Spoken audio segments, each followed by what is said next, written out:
Bonjour, je m'appelle Rina et aujourd'hui nous allons voir ensemble comment créer un graphique de chandelier pour analyser les données financières.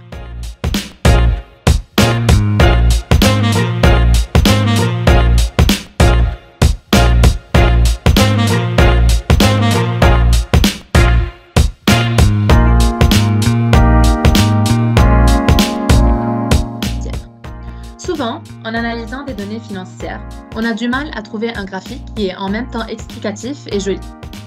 Nous allons voir en 3 minutes comment le graphique de chandelier, également appelé graphique à barre flottante ou en anglais candlestick graph, peut nous aider dans ces analyses, notamment pour l'analyse des prix des actions dans le temps, des prix des produits de base dans le temps et du taux de change des devises dans le temps.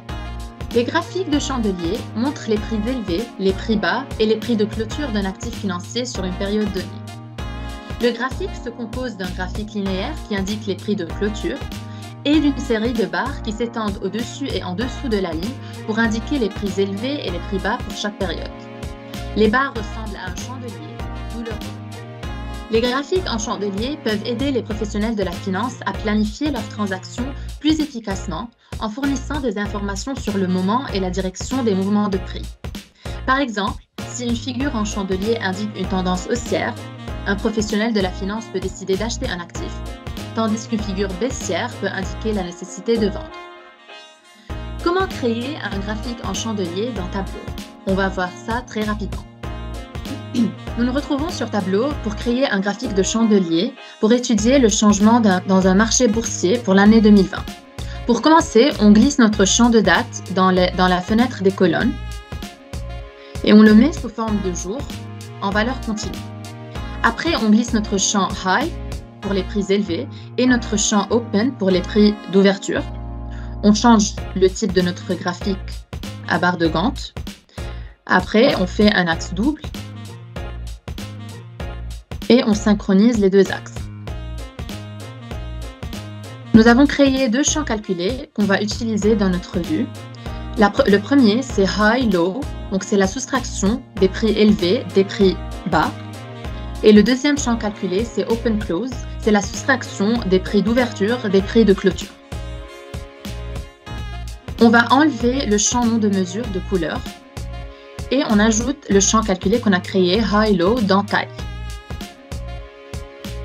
On va changer la taille et on va la mettre le plus petit possible. Après, on ouvre le graphique des prix de l'ouverture. On prend notre champ calculé Open Close, on le met dans taille également. Et après, on règle notre taille pour que ça fait des petits barres. On reprend le même champ calculé et on le met dans couleur.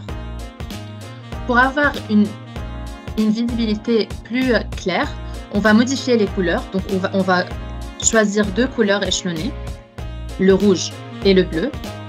Et on va fixer le centre à 0. Après qu'on a modifié les couleurs, on va modifier l'axe pour voir nos barres d'une façon plus claire et plus grande. Donc, on va mettre le début à 50. Comme ça, c'est plus clair.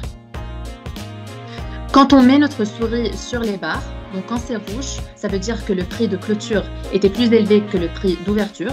Et quand c'est bleu, on voit que le prix d'ouverture était plus élevé que le prix de clôture.